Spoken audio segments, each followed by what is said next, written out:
ज्ञानोबा माऊली आणि तुकोबा रायांच्या पालखीचा मुक्काम आज पुण्यात आहे। पुण्यातल्या भवानी पेठेतल्या पालखी विठोबा मंदिरात ज्ञानेश्वरांच्या पालखीचा तर नाना पेठेतल्या निवडुंगा विठोबा मंदिरामध्ये तुकोबांच्या पालखीचा मुक्काम आहे। काल रात्री उशिरा पालख्यात पुण्यात दाखल झाल्यात आणि आज सकाळपासूनच पुणेकरांनी दर्शनासाठी गर्दी केली आहे।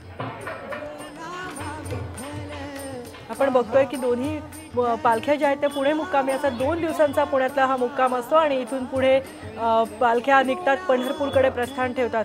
अगदी आपण बघतो अगदी छोट्या मुलांपासून ते म्हाताऱ्यांपर्यंत सगळेच जण दर्शन घ्यायला येतात। संपूर्ण पुण्याचं वातावरण वारीमय झालेलं असतं। ठिकठिकाणी सेवेसाठी सुद्धा इथे चौक उभारलेले असतात आणि पाणी असेल, आरोग्य सेवा असेल किंवा जेवण असेल, वारकऱ्यांना कशाची कमतरता पडू नये म्हणून सगळे पुणेकर झटतात। पुणेकरांचा हा पाहुणचार 2 दिवस वारकरी आणि या पालख्या घेतात आणि त्यानंतर या पालख्या पंढरपूरकडे प्रस्थान ठेवतात। आज सकाळपासूनच दोन्ही पालख्यांच्या दर्शनासाठी रीघ लागलेली होती।